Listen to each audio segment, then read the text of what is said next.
And welcome to the Just Zander podcast. I am your host, Zander Gray, and this is episode 12. Okay, so it is June 7th, 2020, and the last episode talked about a lot of things, talked about what's going on. I haven't posted it yet because I didn't feel right about posting personal stuff, especially when what's going on. I've been, doing my best to educate myself and really pretty much put an ear to the ground and learn on what's going on. Was doing my best to pay attention to the protests, and yeah, I just wanted to hold back from just posting stuff. What I did was I switched out on my bio, on my links. I just switched out and just kind of added some places that you can donate to, some links that you can look at to kind of educate yourself on what's going on. There's a handful of links on there, some Google Docs on there. So it's been eye-opening for sure. And we're going to talk about it a little bit. Don't know what's going to happen in the following week, but I've been kind of paying attention on just live streams. And so shout out to, I don't know if they're going to listen to this, but shouts out to Jessica and Brandon Frost for, because they live by Capitol Hill in Seattle, and they've been doing lives, I think, since day one. And also Amari Salisbury, excuse me if I said that name wrong. And he's been in the forefront in the protests and really being a street journalist and firsthand information. And so find them, follow them. I think Amari Salisbury has a page called Converge Media, and that's what he posts those news and stuff. I think he's located either out of Seattle or Tacoma. I'm not too sure, but it's crazy, man. Like, he's up there up front. He's been tear gassed, flashbanged, and then quite recently, on the 6th, on the 6th, when they were moving the barrier back. I mean, so there was a ban on the tear gas for 30 days, but apparently I was reading it up. The SPD are not allowed to use them, but apparently the SWAT can.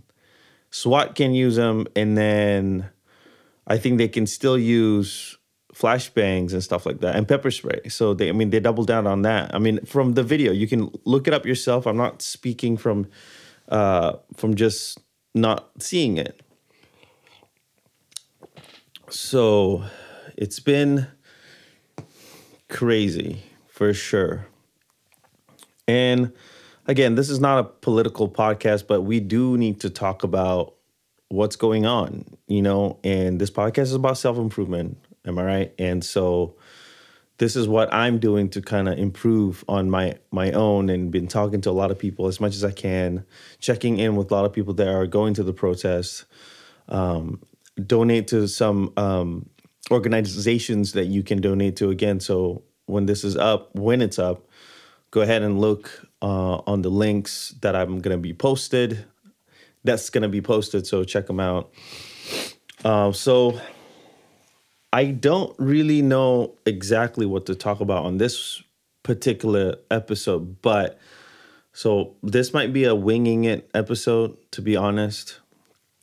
There's a lot of things running through my mind currently, so I'm just doing my best to kind of find the right ideas to kind of put forward. And so one of the videos that I saw, it was a Buffalo PD in New York City. This older gentleman that's 75 was trying to, I guess, return a helmet back to the police officer, and they shoved him. Fell, hit his head on the cement floor, back of his head, bleeding out of his ears. And one of the police officers was trying to help. Like he went down, and I think again, I don't know the whole story. This is from videos and reading as much as I could about it. The commanding officer pushed him back, kind of like, no. So he was like halfway, he saw what he did, and then, or I'm not sure if he even shoved, I'm not too sure. And then he kind of looked away. And they didn't even help him. And then the video cut off. Next thing I know, the gentleman, the 75-year-old gentleman that did absolutely nothing wrong was hospitalized. So it just kind of made me think about this experiment in the 70s, right? Stanford did an experiment. You might know this, and you can look it up too. It's called the Stanford Prison Experiment. So basically, but I think in the 70s or 80s, I'm not too sure, that they had a handful of students. Most of them, if not all of them, are middle class white students.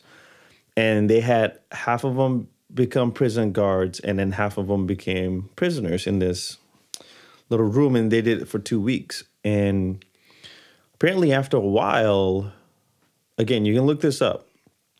After a while, the prisoners, so they were instructed to pretty much do the best you can to maintain law and order, okay? So basically after a few days or after a day or two, the prisoners start acting like prisoners, and then they were going crazy because they were in prison. And then the prison guards became violent, became sadistic, and some of them did. And so they just made me think about, you do a lot of things and you want to do good and you want to perform well. And depending on who you're doing it for, your commanding officer or your boss or whoever, you tend to go outside of yourself to perform, to do what you think is the right thing, to follow orders. You don't want to be insubordinate, especially, again, I'm not a police officer. I'm not taking any sides right now. This is speaking from perspective. And it's weird to think, or it's not weird to think, but you're just following orders. And from seeing through experience or whatever, like police officer or the police force, they're pretty much a brotherhood, right? Or like a group that they support each other and no matter what. Again, not a police officer. I don't know the actual camaraderie they have.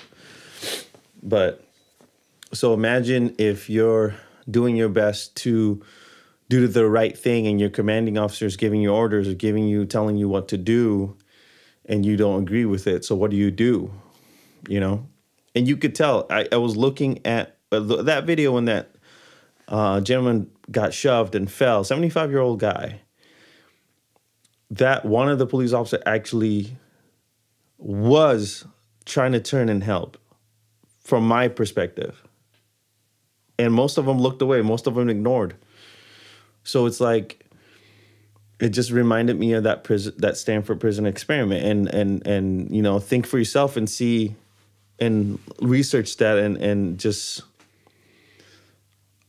it just makes me think, like, sometimes you're not saying that you're equipped, but more like, are you mature enough? Are you in the right mindset to take on that role? I'm assuming people that the men and women that want to be police officers, they want to do good, as far as I know. They want to do good. They want to be a police officer that's for justice, to serve, protect and serve the community, and protect and serve and all that. That's why you become a police officer, at least as far as I know. Again, not a police officer. This is just from my perspective. So what do you do if you have a shitty commanding officer? What do you do if the people that you work for are racist or bigoted people? So what do you do? Again, not taking sides, but right now I'm on the side of justice. I'm on the side of, if you look at the live streams and what they're doing is really fucked up to the protesters. They're just there, they're protesting. And so when they were trying to move the barricade, this is day 8 when they were doing it. And again, hopefully you can find that video. I've been posting it pretty much. So you have to look at Omari Salisbury, because he was right in there. Omari Salisbury and Converge Media, and you'll see that video. And basically, the first couple of days that they were doing protests, they were tear gassing pretty much everybody and pepper spraying everybody. And then, it was fine. He talked to the chief. He had to go around. So there's a lot going on. And I'm doing my best to really look at all of that, So again, this is from my perspective, but it's like, I want to say the police in general, they fucked up. Meaning they fucked up bad. Meaning, and I'm talking about SPD, I'm talking about Seattle, and again, everywhere else too, because they're on edge, right? But the protesters, especially because they're young, they are very in tune, very woke, they're on the side of justice. They're on the side of, this is not right. And I completely agree, because Black Lives Matter. And we can go back to this. And let me explain this one more time. If you're on the side of all lives matter, yes, I agree with you. But currently, the Black community, the Black women and children and men, they need our help. Okay? And that's why they're pushing that movement, Black Lives Matter, because they're in need of our help. Okay, so before, and I talked about this before, not saying that I shunned away from it. It was more like, okay, this is not my fight. This is not my place, but it is. It is our fight. I am a POC, a proud POC. I am an immigrant. I am an American. I am a person of color, but I 100% do not deal with all of that injustice that they have dealt with for 400 years. And we have to help them. We have to help our community. We have to stand by them. And I stand by them. Black Lives Matter. So anyway, to go back to what I was saying. So now they've pushed the protesters. Now they're not giving up. And it's just kind of like, I'm seeing it. They're like, you're just putting more wood on the fire. You're just giving them more ammo. So now they're going to spend days, weeks, months, and they're going to protest until we have an actual change. So, yeah, it'll be interesting to see the next few weeks, months, or whatever. And again, I don't feel right posting my own content just because of what's really going on. So I've been spending my time doing the best that I can to educate myself, to really learn, to talk to my fellow POCs, to talk to my wife more about it. And we've had conversations about it. And yeah, and I think if you can't protest, if you can't show up or whatever, do the best you can, because again, still the pandemic is still going on. There's still a pandemic, and I've donated, I've educated myself. I'm hoping to talk to and educate other people as well, and make sure that we're not pushing away people that don't understand what's going on. It's more like, we want as many people on our side. We need allies. They need allies. I mean, I'm not speaking for the Black people. I'm just saying that they need allies and we need to support them. And, I was talking to my wife, and it's just, I'm done being on the neutral side. You know, I'm done picking the safe route, and I think I need to start speaking my mind and speak my truth. And this is it, you know. So a day at a time. I'm no activist, you know. I'm not anybody important, but we have to do our part as well. And that's all I'm saying, is to just do your part, really educate yourself on what's going on. Like, this is not like a fun movement that they're doing. This is real. This is what's going on. And for the people that don't understand, like, please try to understand. Please try to understand why they're doing this. They're not trying to disrespect the flag. They're not trying to disrespect America in general. We're all Americans here. So they just, for one, they don't want to be killed or mistreated. They want to live their lives as human beings. All of us, we want to live our lives as human beings, and that's really the goal of being alive, to live our lives and do our best to achieve what we want to achieve, you know? Anyway. But other than that, what I'm doing, other than educating myself and really doing my best to pay attention on what's going on, I'm so thankful and grateful for this, for the cell phone, because, you know, now you're seeing it in real time. You're not seeing it through the news. You're not finding out through blogs or vlogs that you don't even know are true or speaking the right rhetoric. So it's like, now you can see firsthand for yourself. You can show up.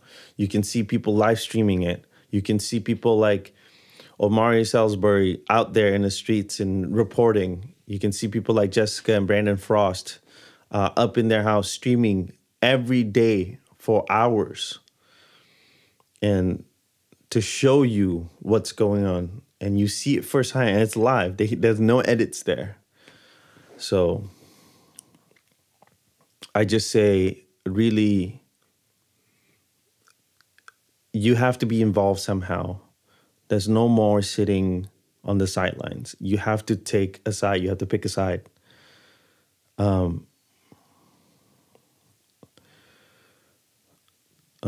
Yeah. Anyway, back to what I'm doing.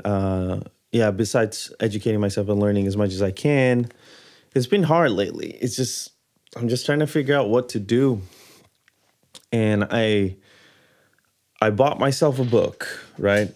I bought myself a book, and it's called It's All in Your Head, Get Out of Your Way. And it's from Russ. Russ is a hip hop artist from Atlanta, Georgia. And a lot of people don't like him for some reason, but he's a rapper. And he wrote this book mainly about self-belief and getting out of your head, getting out of your way. And wow, I mean, I read it quick, just like that. And it really inspired me, and really, like, to come back into the self-improvement of the podcast is to believe in yourself wholeheartedly and delusionally, and my God, things will happen. You have to manifest it. And I've been sitting on these songs, to be completely honest with you, I've been sitting on these songs just because I felt like they weren't good enough. They sounded like crap. I don't think anybody would want to listen. And it's just this massive self-doubt that was sitting on my shoulders. And no more of that. And I've got 2 of the songs done, finishing up 1 more, and another one I have to mix and master. And I have 4 songs that I'm set to release soon. But again, I am wary of what's going on, and I don't want to take away from what's going on. So I'm, again, posting and sharing links and educational links that you can kind of look up and really learn on what's going to be a part of, to pay attention. So I'll figure out how to navigate my way to posting your stuff, So yeah, if you ever feel like you are unsure of what you want to do or unsure of yourself, I implore you to buy this book and read this book by Russ. It's called It's All in Your Head, Get Out of Your Way. I think it's like $10 or $11 on Amazon. And it's a quick read, and just take it for what it is. You know, read it, take it for what it is. It's a very good book. And it's funny, I could relate to a lot of it that's going on in there. And one thing in particular is to wear your heart on your sleeve, or no sleeves, get naked, metaphorically, is to just bare yourself completely. And that's what I've been working on with my songs when I write them, is to write my truth and what I am going through in my past and my present, and the hopes of a good future, So that's what I've been doing. And I'm hoping to release those songs soon as singles. So we'll see how that goes.